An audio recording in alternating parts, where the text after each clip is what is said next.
মধ্যবিত্ত ঘরে বিলাসিতা না করে অল্প জিনিসে রুচির পরিচয় দিয়ে ঘরবাড়ি সুন্দর করে সাজিয়ে গুছিয়ে রাখা যায়।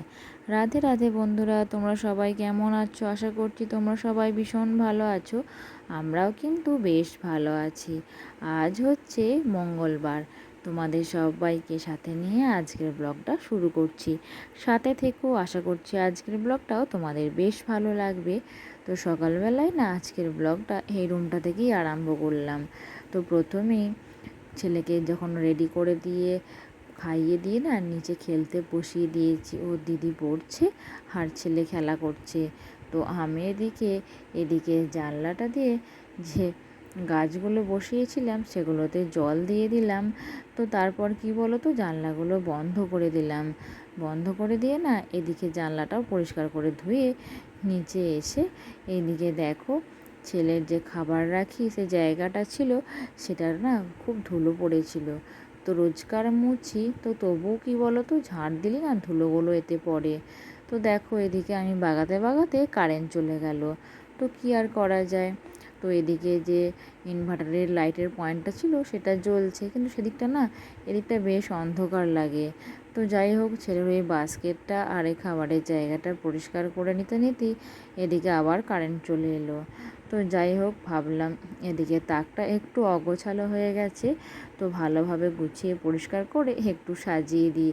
আর সাজানো গোছানো ঘর না থাকলে একদমই দেখতে ভালো লাগে না। তো তারপর কি বলো তো, একদিন ছাড়া ছাড়া এগুলো না পরিষ্কার করলে না উপরের দিকগুলো কোথা থেকে যে ছোট ছোট মাকড়সা আসে জানি না। একদম দেখবো এই কোণগুলোতে ঠিক ছোট ছোট মাকড়সা আছে। তো যাই হোক, মেয়ের বইয়ের তাকটা ভালোভাবে গুছিয়ে দিলাম। আর এখন কি বলো তো, কাল থেকে তো মেয়ের পরীক্ষা, সেই জন্য যে বাড়তি বইগুলো না সব এর মধ্যে রেখে দিয়েছে। তো সেই জন্যই বইয়ের তাকটা একটু বেশি অগোছালো হয়ে গেছে। তো তারপর সব পরিষ্কার করে বাগিয়ে দিলাম। আর এদিকে দেখো, কালকে ওর বাপি মেয়ের একটা ওষুধ এনেছিল। তো ভাবলাম ওষুধটা ওখানে জায়গা করে ঠিক করে রেখে দিই। তো তারপরে কালকে একটা চাদর কাচা হয়েছিল, কাল না পরশু বোধহয়, না কালকেই কাচা হয়েছিল। তো যাই হোক, সেটা ভাঁজ করে রাখা ছিল বাইরের দিকে, তো আলমারির মধ্যে ভরে দিলাম। তো তারপর খাটের নিচ থেকে ভালো করে ধুলোগুলো নিয়ে চলে এলাম। আর কি বলো তো, খাটের নিচটা জানি না কেন অত নোংরা হয়। তো খাটের নিচটা তো সচরাচর যাওয়া হয় না, ধরো এই যেমন বাইরের দিকটা চলাচল হয়, কিন্তু খাটের নিচটা তো সবসময় ফাঁকাই থাকে। তো তবুও কী করে নোংরা হয়।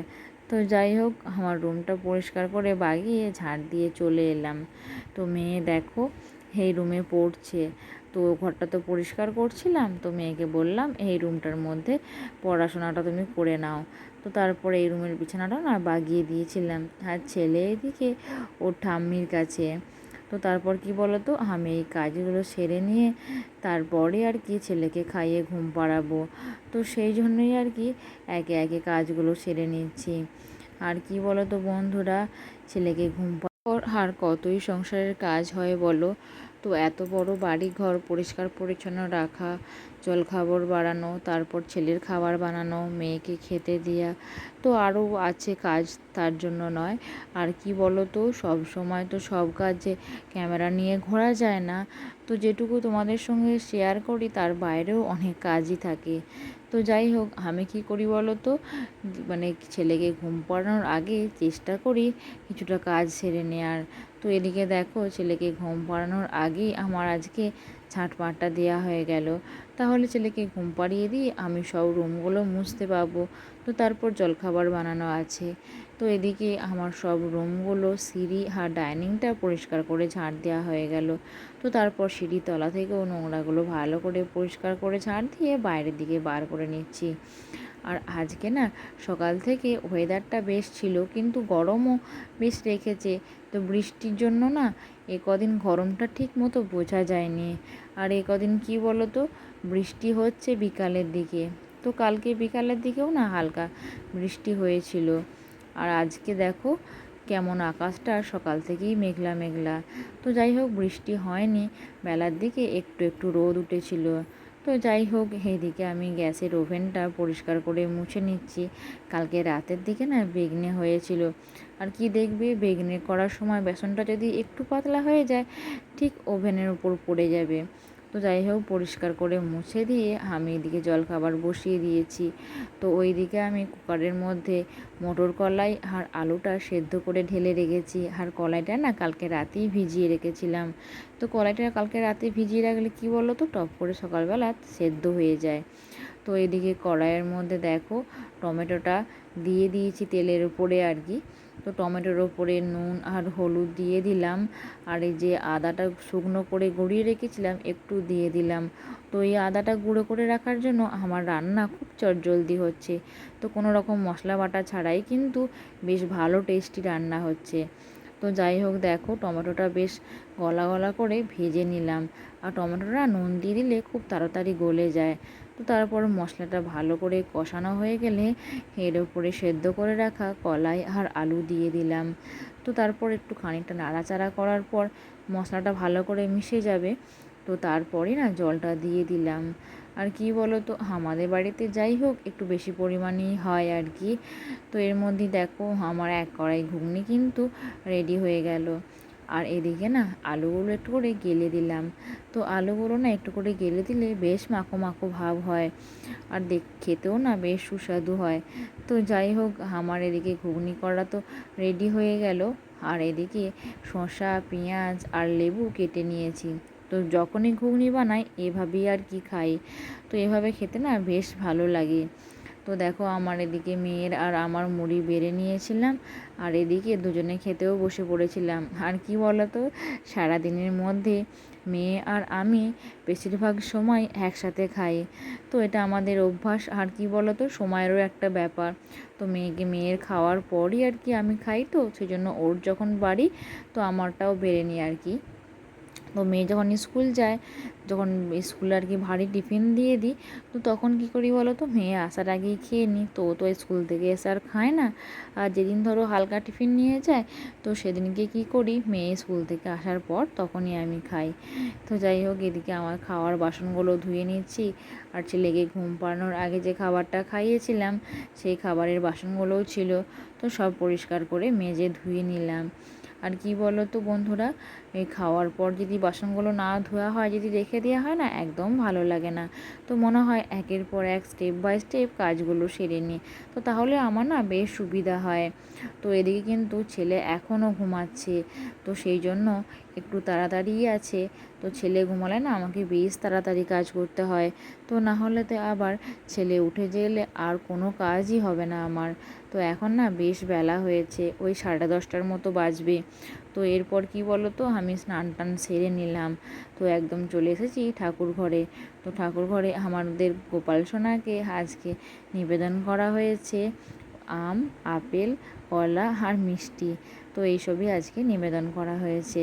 আর ঠাকুর ঘরটা খুব সুন্দর করে ফুল দিয়ে সাজানো হয়ে গেছে। তো যাই হোক গোপাল সোনার তো সেবা করা হয়ে গেছে। আমি না এরপর প্রসাদের থালাগুলোকে নিয়ে রান্নাঘরে এসে একটা থালার মধ্যে প্রসাদগুলো ঢেলে দিলাম। তো তারপর যার যখন সময় হবে প্রসাদটা নিয়ে খেতে পাবে।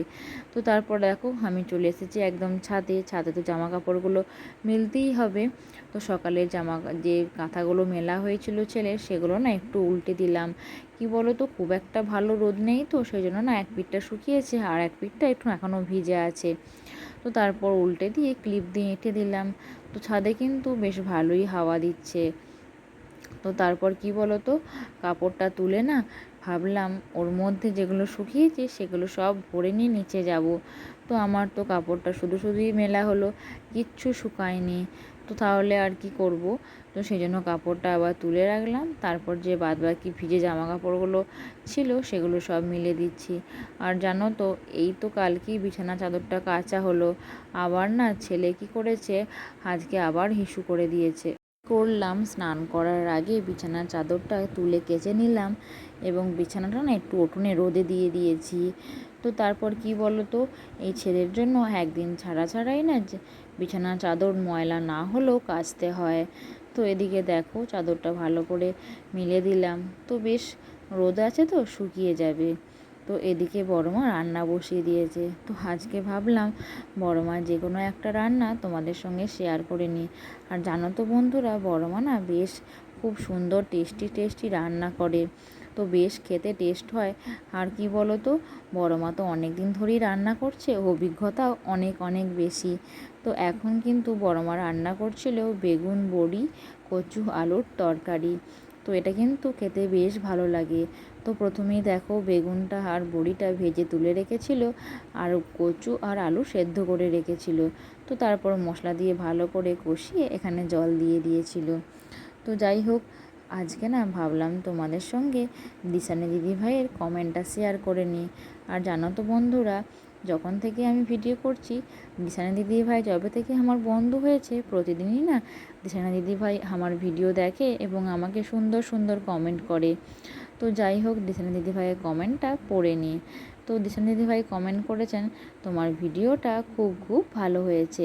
তো দিদিভাই, আমার তরফ থেকে তোমার জন্য রইল অনেক অনেক ভালোবাসা। তো যাই হোক, দেখো আমি এদিকে বিছানাটা ভালো করে রোদ থেকে তুলে এনে বিছিয়ে দিলাম। তো তারপর চাদরটাও না ভালো করে বিছিয়ে এদিক সব দিকটা গুঁজে পরিষ্কার করে মুছে দিলাম।